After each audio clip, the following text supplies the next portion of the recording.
Hello everyone, welcome back to my channel Somaj daily blog. Somaj daily ব্লগে তোমাদের সবাইকে স্বাগত। এখন আমি দিদির বাড়িতে আছি। এই যে এটা হচ্ছে দিদির বাড়ির ঢোকার গেটটা। আমি এর আগে একটা ভিডিও করেছি, আমি তোমাদেরকে দেখেছি আমি গেট দিয়ে ঢুকছি। এই যে এইটা হচ্ছে মেইন গেটটা। পুরোটা ব্লগ দেখো, সবটা দেখাচ্ছি, তোমাদের অবশ্যই ভালো লাগবে। এই যে দেখো গেটের বাঁদিকে এইটা হচ্ছে একটা ছোট্ট বাগান, ছোট্ট না বড় বাগান। এই যে দেখো ছেলে ডজার একটা ছোট্টবেলার গাড়ি আমার দিদি রেখেছিল ওর জন্য, এখনও আছে, এটা দিয়ে খেলছে। আচ্ছা দেখাই তোমাদেরকে, সুন্দর সুন্দর ফুলের বাগান তো আছে এই বাদিকে।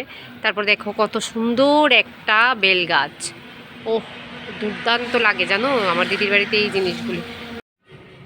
এই দেখো গাঁদা ফুল কত সুন্দর লাগছে দেখতে, পুরো সবুজ। আর ওইখান তো দেখা যাচ্ছে, সামনে না গেলে বোঝা যাবে না, রজনীগন্ধা দেখতে পাচ্ছ সামনে যায় আর একটু। এই যে রজনীগন্ধা একটা স্টিক দেখা যাচ্ছে, শুধু একটা স্টিকের মধ্যে কিছুটা ফুল আর কলি আছে। এই দেখো পাতাবাহার গাছগুলি কত সুন্দর করে সাজিয়ে রেখেছে আমার জামাইবাবু। দেখো বাড়িঘর কত পরিষ্কার পরিচ্ছন্ন করে রেখেছে, দেখতে পেয়েছো? এই দেখো লাইন ধরে এত সুন্দর করে রেখেছে, মনে হচ্ছে যে কোথাও ঘুরতে এসেছি, কোনো পার্কে টার্কে। তারপর দেখো এটা হচ্ছে দিদির বাড়ির শিব মন্দির। এই দেখো শিব ঠাকুর বসে আছেন, পুজো হয়ে গেছে, ভাত খেয়েছি বলে এখন ঢুকছি না ঠাকুর মন্দিরে, তোমাদেরকে দেখাই। এই যে দেখেছো তোমরা তো, শিব মন্দিরের ঠিক পাশেই দেখো আরেকটা বেল গাছ আছে, দেখাচ্ছি দাঁড়া, অনেক পুরনো বেল গাছ এটা।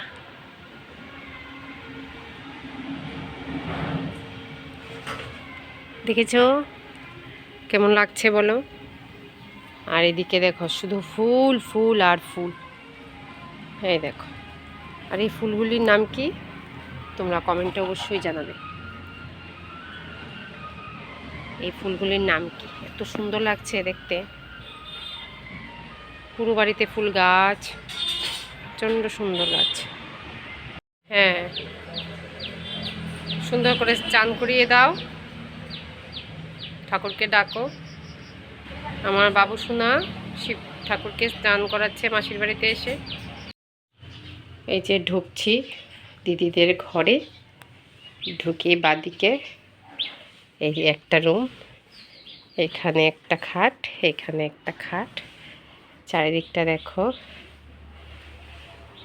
দিদির বাড়িতে এসে আমরা ভীষণ আনন্দ করি। এদিকে আরেকটা রুম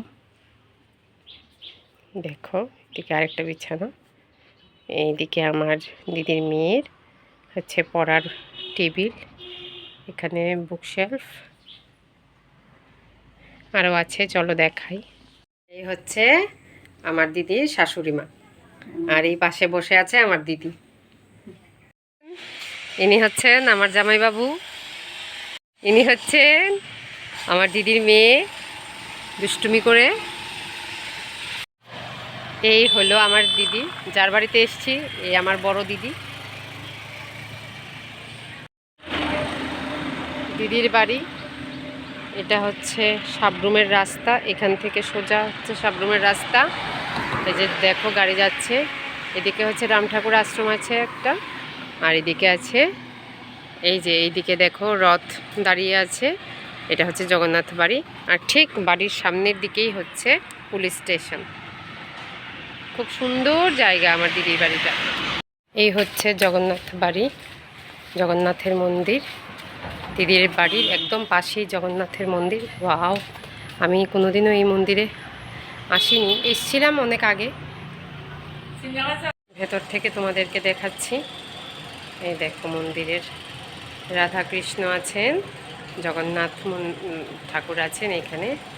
মন্দিরটা দেখো সুন্দর করে দেখায়, খুব ভালো লাগলো এসে। আজকের মতন ঘোরাঘুরি শেষ করলাম, সানডেটা ভালোই কাটলো, এখন বাড়ির দিকে রওনা। সবাই ভালো থাকবে, সুস্থ থাকবে, টাটা। আমার ব্লগটা এখানেই রাখলাম।